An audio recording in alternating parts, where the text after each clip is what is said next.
Jai Hind student, today we are going to revision the UT second chapters. The first question, what is meant by planning? Planning, it referred to thinking beforehand. And second, state any 2 points of importance of planning. The answer is it provide direction and B, it reduce the risk of uncertainty. Second, the third question, state first two step in the process of planning. The answer is setting objective, B, developing premises. The question number fourth, define the planning premises. It referred to make certain assumptions about the future. Then question number 8, define planning.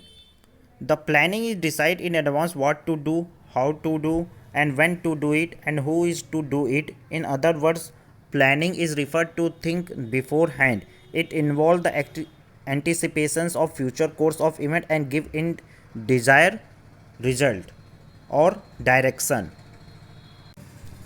Next, why planning is known as futuristic?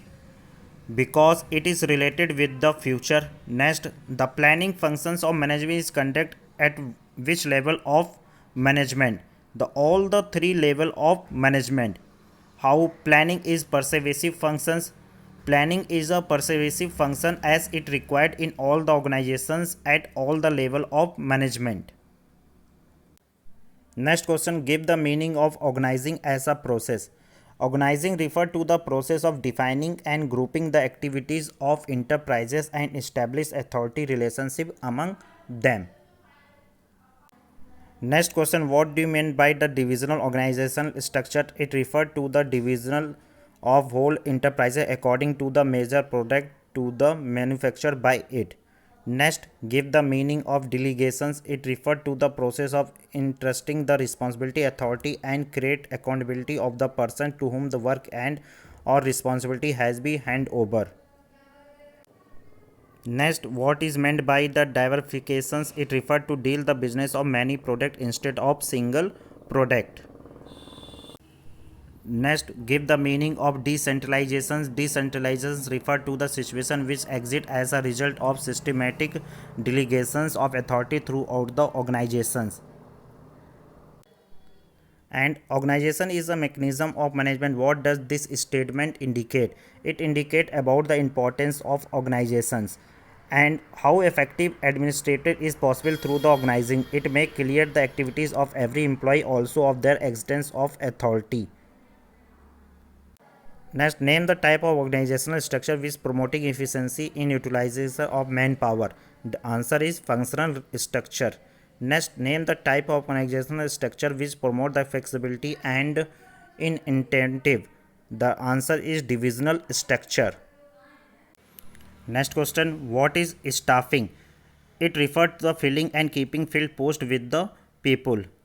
Next, name the department performing the staffing function of management. It is a personal department. Next, state the first step of staffing process, estimating the manpower recruitment. Next, give the meaning of placement as a step in the process of staffing. It refers to join the post of which the persons has been selected. Next, what is meant by recruitment? It refers to the process of searching for prospective employees, simulating the apply for the job in an organization. What is meant by selection? Selection refers to the process by which the qualified applicants are selected by the various tests and predetermined number out of large number of applicants. Next, what is interview? Interview is means testing on the basis of face-to-face interactions between the interviewer and the applicant with the view of to finding the suitability of the candidate as per the job requirement. Thank you.